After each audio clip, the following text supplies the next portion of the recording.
ये है नेटवर्क 33। दोस्तों, आज की कहानी हमें भेजी है हमारे एक सब्सक्राइबर आरती जी ने। तो सबसे पहले आरती जी, आपका बहुत बहुत धन्यवाद अपनी इस सच्ची घटना को हमारे साथ शेयर करने के लिए। दोस्तों, आपको बता दें, वैसे तो आरती जी ने ये कहानी हमारे ही दूसरे YouTube चैनल इंडार्क पर पोस्ट की थी, मगर हमें ये कहानी इतनी पसंद आई कि हम इस कहानी को आज नेटवर्क 33 पर पब्लिश कर रहे हैं। तो चलिए बढ़ते हैं आरती जी की कहानी की ओर। एक ट्रेन अपने निर्धारित समय से काफी देरी से चल रही थी। कारण था सर्दियों के मौसम में धुंध का अधिक होना। ऊपर से रात का वक्त ट्रेन में मौजूद आरती के नाना जी, जो कि उस ट्रेन के लोको पायलट थे, कि उन्हें एक बार फिर ट्रेन को रोकने का सिग्नल मिला। दरअसल आने वाले स्टेशन पर एक ट्रेन सिग्नल न मिलने के कारण पहले से ही खड़ी थी। कुछ देर बाद आरती के नाना जी को वहां से चलने का सिग्नल मिला। तभी उन्होंने ट्रेन का इंजन स्टार्ट किया और चलने से पहले चेतावनी के तौर पर ट्रेन का हॉर्न बजाया, ताकि अगर कोई भी ट्रेन की पटरी के आसपास हो या पटरी पर हो तो वो वहां से हट जाए। 3 बार हॉर्न देने के बाद वो आगे बस चलने ही वाले थे कि उनकी नजर सामने पटरियों पर गई, जहां उन्होंने देखा कि पटरियों पर कोई लेटा हुआ है। यूं तो धुंध की वजह से कुछ साफ साफ नहीं दिख रहा था, मगर ट्रेन की लाइट से पता चल रहा था कि कोई तो है जो सफेद कपड़े पहने पटरियों पर लेटा है। आरती के नाना जी उसे वहां देखकर हैरान थे। कायदे से तो उसे अब तक हॉर्न की आवाज सुनने के बाद पटरियों से हट जाना चाहिए था, मगर वो तो अपनी जगह से टस से मस ही नहीं हो रहा था।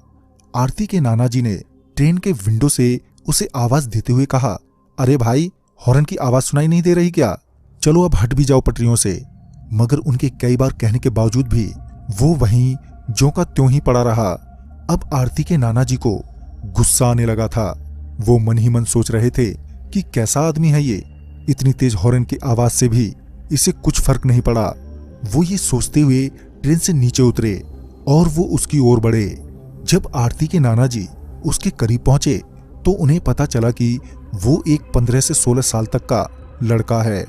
आरती के नाना जी ने फिर से उस लड़के से कहा, तुम्हें मेरी ही ट्रेन मिली है मरने के लिए?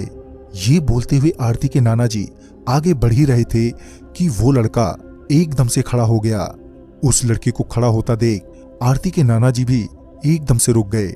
आरती के नाना जी अभी उस पर चिल्ला ही रहे थे कि वो लड़का अजीब सी चाल में उनकी ओर बढ़ने लगा। पहले तो वो लड़का अपनी मुंडी झुकाए हुए आरती के नाना जी की ओर बढ़ रहा था। जब वो आरती के नाना जी के करीब पहुंचा तो उसने अपनी मुंडी ऊपर की तो उसकी नजर सबसे पहले आरती के नाना जी के गर्दन पर गई। वो लड़का आरती के नाना जी की गर्दन की ओर घूर ही रहा था कि तभी ट्रेन में मौजूद आरती के नाना जी के सहकर्मियों की चिल्लाने की आवाज उन्हें सुनाई दी। जब उन्होंने पीछे मुड़कर देखा तो पाया कि उनके साथी उन्हें ट्रेन में तुरंत ही वापस आने के लिए कह रहे हैं। साथ ही वो सारे काफी डरे हुए भी लग रहे थे।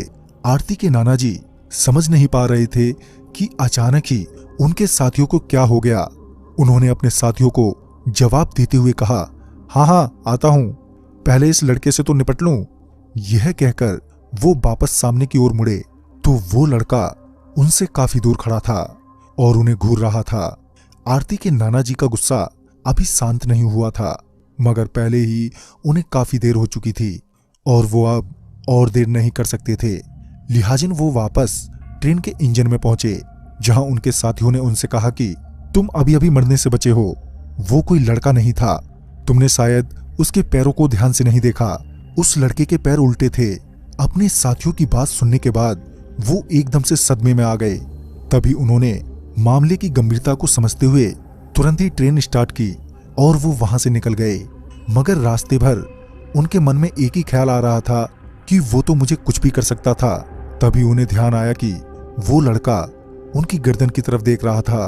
फिर जब उन्होंने अपनी गर्दन पर हाथ फेरा तो उन्होंने पाया कि उन्होंने अपने गले में बजरंगबली का एक लॉकेट पहना हुआ है। तभी उन्हें एहसास हुआ कि शायद उनकी जान बजरंगबली की वजह से बच गई। तो दोस्तों, इस कहानी में बस इतना ही। अगर आपके पास भी आरती जी की तरह ऐसी कहानियां हैं तो हमारे साथ शेयर करना ना भूलें। तो मैं आपका दोस्त राजकुमार जल्द ही मिलूंगा। शायद आप ही की भेजी हुई एक नई कहानी के साथ। तो तब तक के लिए बाय एंड टेक केयर।